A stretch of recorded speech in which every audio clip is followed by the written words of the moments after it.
নমস্কার, কেমন আছো বন্ধুরা? আজ কয়েকটি দিন ধরে ভাবছিলাম কোথাও একটু একদিনের জন্য বেরিয়ে আসি, কিন্তু দীঘা পুরী তো আর একদিনের নয়। তাই কলকাতার ধারে পাশে খুব কম খরচে একটি জায়গা খুঁজছিলাম। ব্যাস, যেমন ভাবা তেমন কাজ, পেয়ে গেলাম সন্ধান সবুজ দ্বীপের। আমরা এখন সকাল সকাল ঘুম থেকে উঠে এই যে গাড়ির চাবি হাতে নিয়ে বেরিয়ে পড়েছি। উদ্দেশ্য হুগলি জেলার গঙ্গা নদীর উপরে গড়ে ওঠা সবুজ দ্বীপ। চলুন যাওয়া যাক সবুজ দ্বীপ, দেখা যাক সেখানে কি আছে। চলুন।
দীর্ঘ 40 কিলোমিটার পথ জার্নি করে আমরা এসে পৌঁছালাম শিবপুর ঘাট। এখান থেকে বোর্ডে করে যাব সবুজ দ্বীপের উদ্দেশ্যে।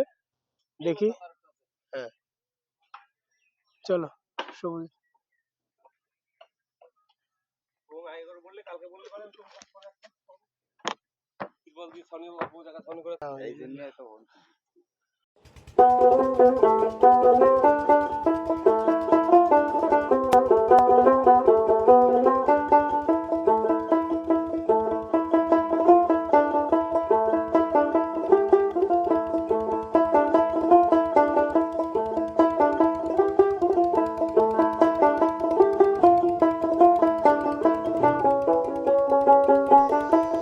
শিবপুর ঘাট থেকে নৌকা নিয়ে সাহেবডাঙ্গা বলাগড়কে পিছনে ছেড়ে আমাদের নৌকা এগিয়ে চলেছে সবুজ দ্বীপের দিকে।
ঘন্টা 40 মিনিট নৌকা ভ্রমণের পর আমরা এসে পৌঁছেছি সবুজ দ্বীপের নিকট। দূর থেকে দেখে মনে হচ্ছে সবুজ দ্বীপ যেন দুহাত তুলে আমাদেরকে স্বাগত জানাচ্ছে। চলুন দেখি আরো কি কি অপেক্ষা করছে আমাদের জন্য। বাই রোডে 34 নম্বর জাতীয় সড়ক ধরে প্রায় 40 কিলোমিটার পথ অতিক্রম করার পর তারপর আবার নৌকা করে প্রায় 1.5 ঘন্টা নৌকা ভ্রমণ করে, গঙ্গার বুকে নৌকা ভ্রমণ করে এসে পৌঁছেছি সবুজ দ্বীপে।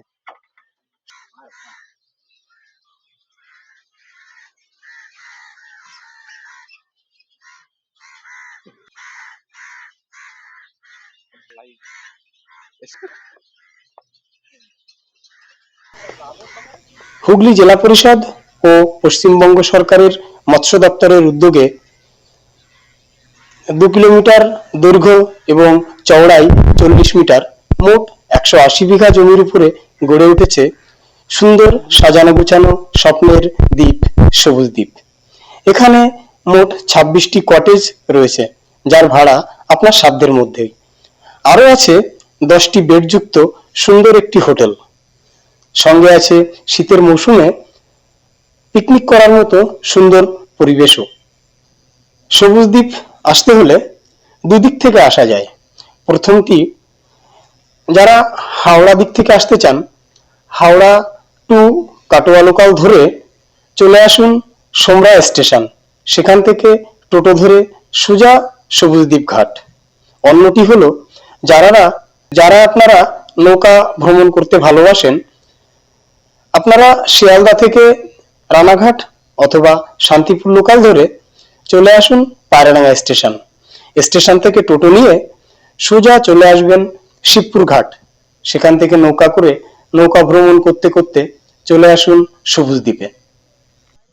একটি কথা বলে দেওয়া অবশ্যই দরকার, আপনারা যারা সবুজ দ্বীপের রিসর্টে রাত্রে যাপন করতে চান, আপনারা অবশ্যই পশ্চিমবঙ্গ সরকারের ওয়েবসাইট থেকে বুকিং করে তবেই আসবেন। এখানে রাত্রে যাপন করতে হলে আগে থেকে বুকিং করে আসতে হয়, তা না হলে এখানে বুকিং করা যায় না বা সেরকম কোনো ব্যবস্থাও এখানে নেই। পশ্চিমবঙ্গ সরকারের ওয়েবসাইটটি আমরা নিচে ডেসক্রিপশন বক্সে দিয়ে দিলাম, ওখান থেকে দেখে নেবেন। Yeah.